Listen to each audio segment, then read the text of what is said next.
श्री इमरान प्रतापगढ़ी जी। धन्यवाद सभापति महोदय।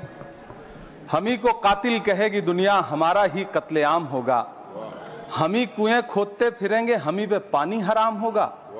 सभापति महोदय, सन 1947 में दिल्ली की जामा मस्जिद की तारीखी सीढ़ियों पर खड़े होकर के भारत रत्न मौलाना अबुल कलाम आजाद साहब ने कहा था कि मुसलमानों कहां जा रहे हो, यह है तुम्हारा मुल्क, यहां तुम्हारे आबाओ अजदाद की कब्रें हैं। उस वक्त मौलाना आजाद की ये सदाएं सुन करके लोगों ने अपने सरों की गठरियां उतार करके रख दी थी। आज उसी दिल्ली में मौजूद देश की संसद में एक बिल आया है जो हमसे उसी जामा मस्जिद की सीढ़ियों के सबूत मांगेगा, जो उन्हीं सीढ़ियों के पास अपनी कब्र में सोए हुए मौलाना आजाद को फिर से कब्र से सदा देनी पड़ेगी कि ये जो कब्र है वो मेरी कब्र है, ये किसी सरकार की जागीर नहीं है।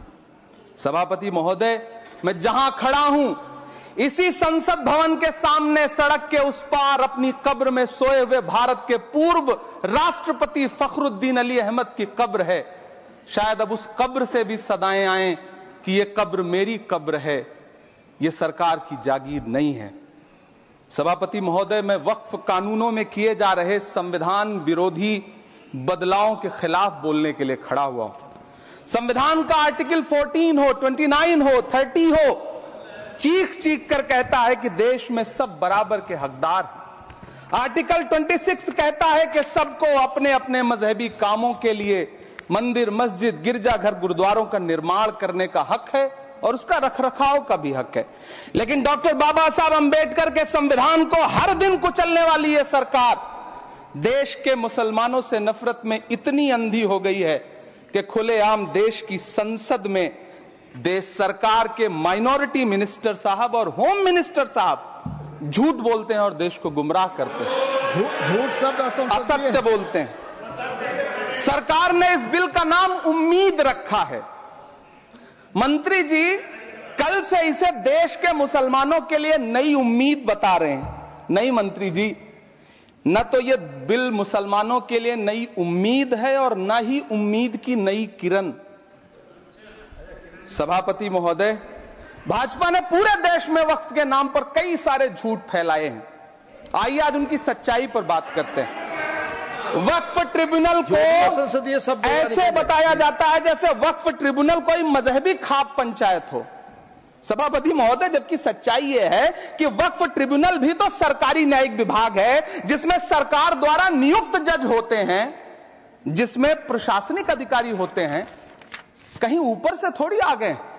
सभापति महोदय, देश के गृह मंत्री जी ने इसी सदन में कहा कि वक्फ ट्रिब्यूनल के फैसले के खिलाफ कोई कोर्ट नहीं जा सकता, जबकि सच यह है कि वक्फ एक्ट 1995 की धारा 83(9) के तहत हाई कोर्ट वक्फ ट्रिब्यूनल के फैसले की न सिर्फ समीक्षा कर सकता है बल्कि उसे बदल भी सकता है। सच तो यह है कि वक्फ बोर्ड खुद अपनी जमीनों के लिए कई सारी कोर्ट में मुकदमे लड़ रहा है।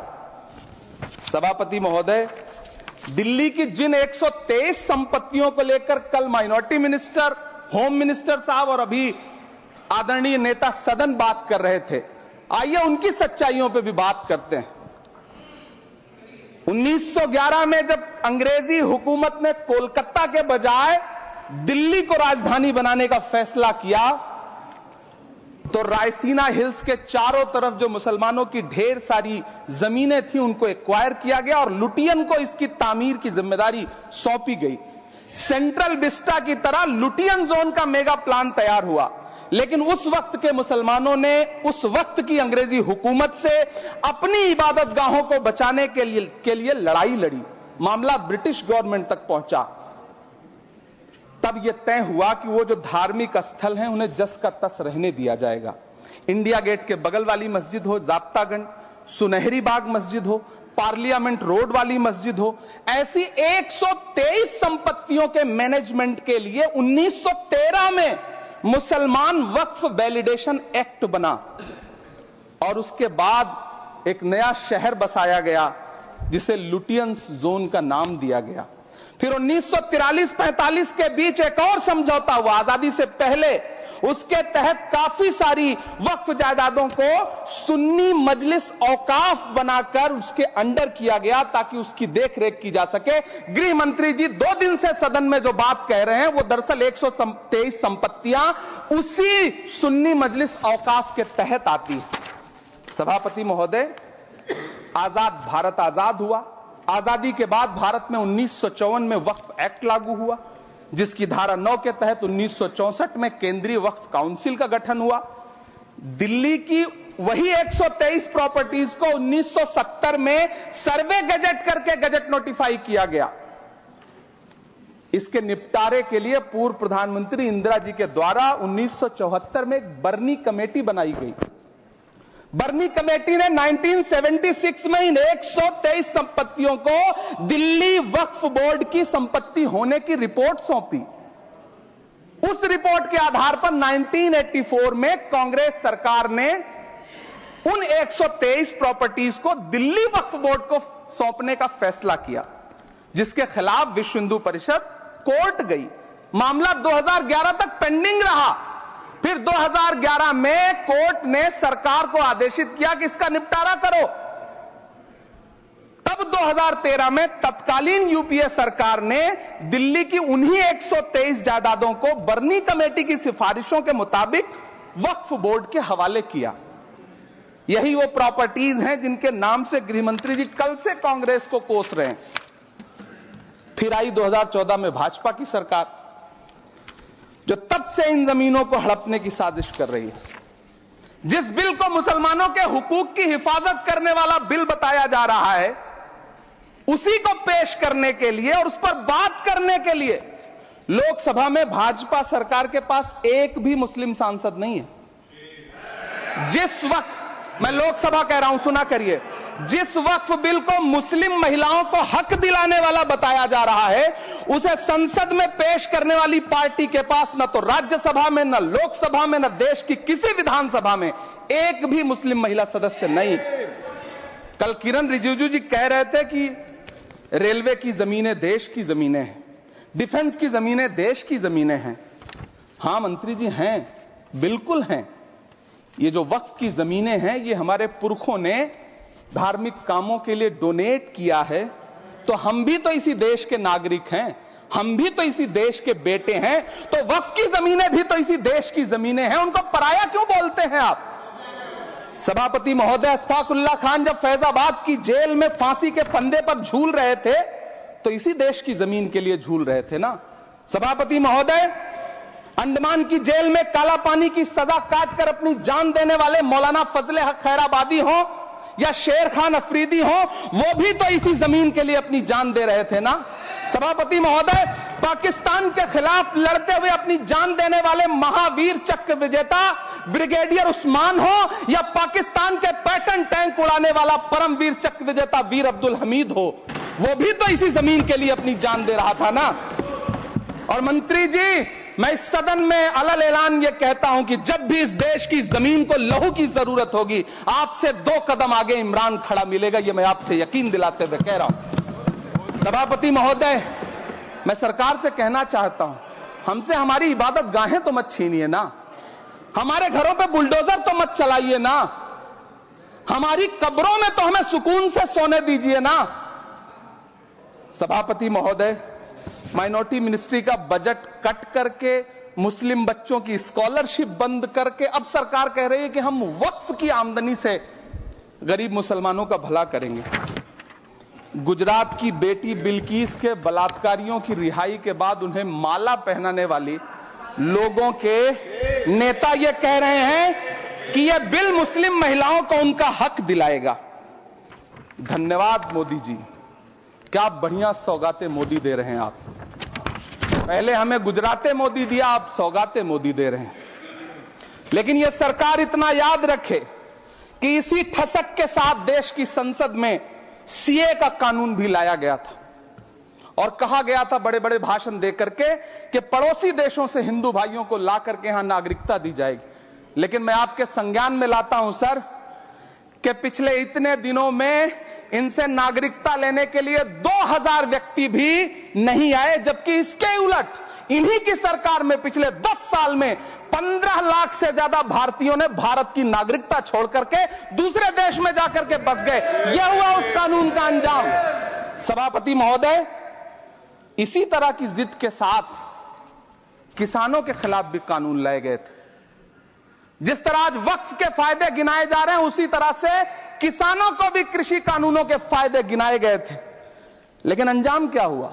700 किसानों की शहादत लेने के बाद सरकार को अन्नदाता किसानों के सामने घुटने टेकने पड़े और कृषि कानून वापस लेने पड़े। जिल्ले इलाही, जमहूरियत जो है वो नफरत और ठसक से नहीं चलती है, अकड़ से नहीं चलती है। उसमें सबकी हिस्सेदारी जरूरी है।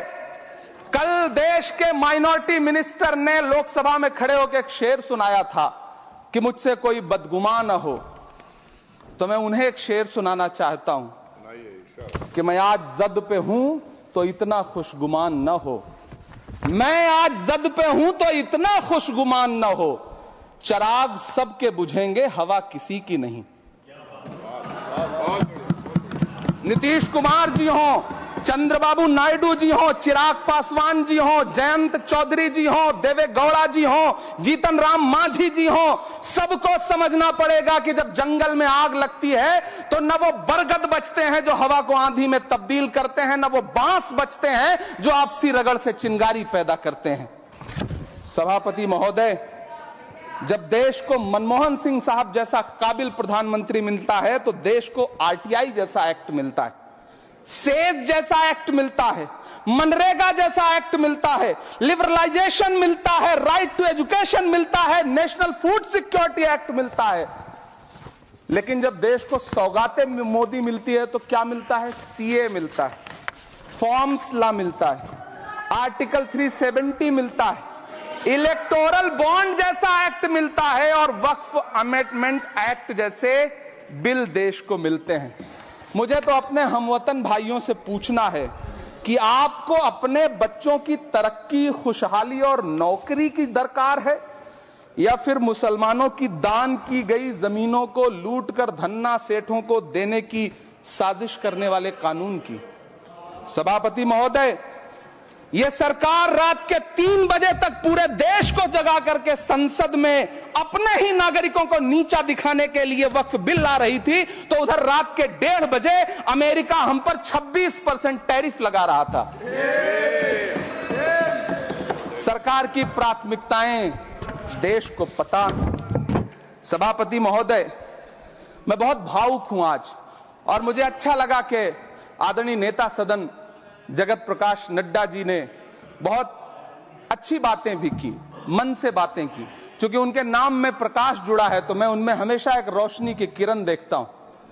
मैं उनके सामने बहुत अदब से यह बात कहना चाहता हूं कि चरागों के सफर में दबदबा हो आंधियों का तो फिर अंजाम जुल्मत के सिवा कुछ भी नहीं होगा। यह दुनिया नफरतों के आखिरी स्टेज पर है, इलाज इसका मोहब्बत के सिवा कुछ भी नहीं होगा। मैं भावुक हूं, मेरी पलकें गीली हैं। अगर देश की एक बहुत बड़ी आबादी को लगता है कि आप उसका भला करने के लिए नहीं बल्कि उनकी इबादतगाहों, उनकी कब्रिस्तानों, उनकी खानकाहों को बर्बाद करने का बिल ला रहे हैं, तो फिर आप अगर समझाने में नाकामयाब रहे हैं तो यह आपकी नाकामयाबी है। पहले समझाइए, उसके बाद कोई बिल लेकर के आइए, तब शायद हम आपका इतनी पुरजोर तरीके से विरोध ना करें। लेकिन सभापति महोदय, मैं अंत में सिर्फ इतना कहना चाहता हूं कि इस बिल में जो भी पॉइंट्स दिए गए हैं, बॉम्सी पोर्टल देख लीजिए, सरकार का झूठ आपको पकड़ में आ जाएगा। हम डरे नहीं हैं, हम सिर्फ सरकार से अपील कर रहे हैं कि हमें अपना समझिए। हम आपके अपने हैं, इस देश के नागरिक हैं और आप ताकत में हैं। संख्या बल के आधार पर बिल हो सकता है आप पास करा ले, लेकिन आपको यह बात समझनी पड़ेगी कि हम तो वो तारीख हैं, जहनों में रहना है जिसे कागजी पुर्जे नहीं जो फाड़ डाले जाएंगे। जिस जमीन पर मैं खड़ा हूं यह मेरी पहचान है। आप आंधी हैं तो क्या मुझको उड़ा ले जाएंगे? आपको यह बात समझनी पड़ेगी।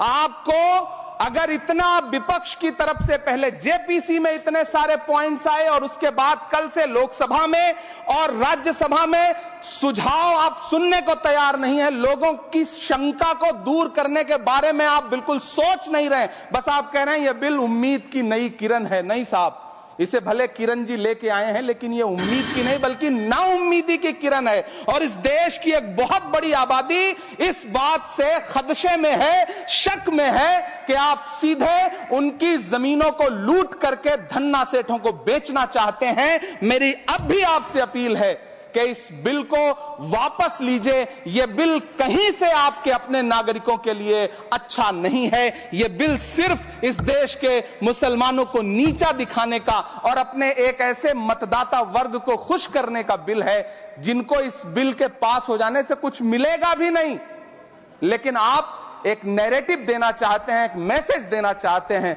मेरी आपसे अपील है कि कृपया ये जो सबका साथ सबका विकास का नारा है, इस नारे को रत्ती भर तो चरित्रार्थ कर दीजिए। बहुत बहुत धन्यवाद।